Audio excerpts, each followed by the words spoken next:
And I'm Jessica, and we're Fonts the Duo. Welcome to our YouTube channel. This is where the music goes in. Yeah, there's gonna be music.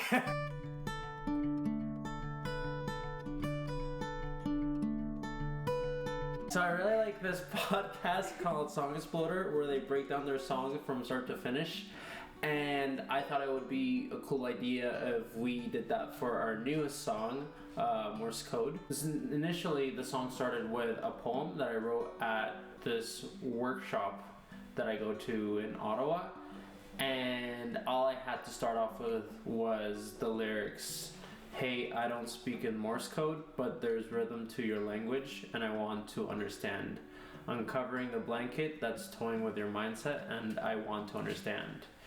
And I showed the poem to Jessica, and she really liked it. I was actually going through a rough friendship at the time. We were just had a not so fun spot, and the song is about having difficulty understanding what someone is communicating to you, and I could relate. It's kind of what's interesting about our songwriting, because we're really able to empathize with each other. Yeah. And Daniel and I are siblings, so it's really easy to trust one another, which is really nice. What Jessica was going through kind of inspired me to start writing that poem, and we kind of have a lot of empathy for each other in our music, which just kind of feed off each other's energy. Yeah, and we also, because we're siblings, we really trust each other, and we're really vulnerable with our feelings and anything that we're going through. So it's kind of nice to just be able to talk to each other about that stuff. I told Jessica to come down the following week after I wrote that poem. She was off. That's cool. She came to the next week's dojo session. That's what the workshops are called, the dojo. They're hosted by my friend Zoo, who is awesome. He's a very cool individual, very, very awesome person. It's like a group of artists that come together and they create art for 40 minutes, and it could be anything. It could be like painting, creating beats, poetry, making music. And so we decided to use our 40 minutes working on this song. Yeah, because we had lyrics and we just kind of needed to compose some music to it. So it kind of started with just my friend Aman. He told me that you don't actually have to put the capo all the way through in the guitar or something. There's spider capos and stuff like that, so you don't have to fully cover every single string in the guitar. So I decided to do that for this song, and I put it all the way down to the 5th string going down, and this is what it sounds like. And I knew I was onto something really special when I played that chord. Not really, but it kind of grew from there. I started just kind of playing around, and usually the way we go through our songwriting is I'll keep on jamming or messing around with chords until I come up with something that I think is cool, something Jessica will say, "Ooh, pretty." Hey, I don't speak in Morse code, but there's rhythm to your language, and I wanna understand, I'm covering the blanket that's toying with your mindset, and I wanna understand,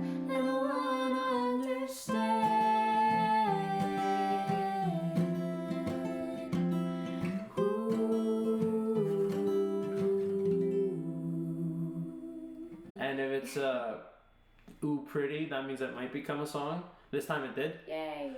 Gave Jessica the lyrics, and we started kind of coming up with some melodies here and there. And there's a part of the song where it's just like a bunch of oohs. They start and stop. And I think that we really liked that part because we kind of made it sound like Morse code. Yeah. I like doing that. And it's really catchy. I think.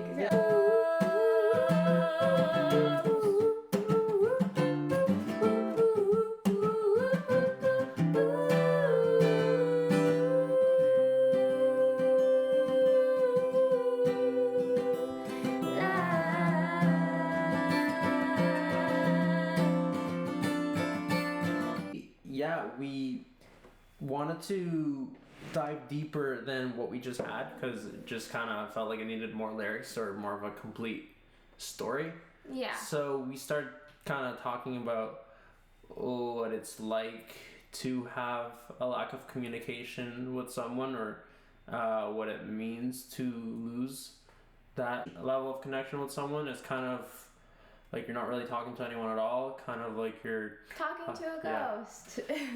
And just knowing that you don't really understand why a person is behaving the way they are, even if you're coming from the best place at heart. And it can be kind of frustrating because you can't necessarily force them to tell you exactly how they feel. So that's kind of what the song really talks about, is just not really understanding what their perspectives are, and you're kind of left trying to put the pieces together. Yeah. A cool fun fact, someone was drawing us. Yeah, they were drawing us at the park while we were writing this, which song. is so cool. We have like a documentation of us actually. Yeah, Jasmine.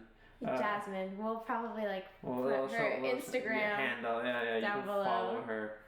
She's cool, and she we only met her that one time, but it was really nice. Honestly, we got most of the song down. It needed a bit more structure. We did the ooh thing for like 50 seconds instead of it was really long. A couple of bars here and there. We changed that around, we organized it, and when we showed it at the dojo, people were vibing with it. We were like, yeah, let's finish this song. Went to my apartment to finish it off that night, and all we needed was one more verse in order to finish the song, kind of connect everything together, which was a lie decipher the message. And lyrically, the song was good. Musically, it was pretty good. It was just a matter of then deciding when we were gonna be singing each part, because usually we just sing the whole song in unison, or we'll just harmonize here and there. But this time we decided to kind of do a switch up in who was singing. What it's called. It probably has like a technical term, but I don't know. I don't know. That sounded cool. Yeah, it's just like we were kind of throwing I'll be the like, words. I'm talking. It's cool. It doesn't sound like that exactly, but that's basically what it is. And it's really cool because we're doing that in the outro until it kind of goes to Jessica, and she just goes off. I get to belt, which is a lot of fun. I love belting. I look up to artists like Hayley Williams and like Demi Lovato, with crazy powerhouse voices. And I also study musical theater, so I just love going full out with my abilities, and we don't really get to do that in a lot of our songs. I also get told a lot that I feel like I'm rambling, but I also get told a lot that my voice is best suited for like a Disney princess, which I love. I would love to someday play a Disney princess. She is a really good part of your world by it's a personal favorite, but sometimes I like experimenting outside of those styles, so it was really cool to be able to experiment with that in this song.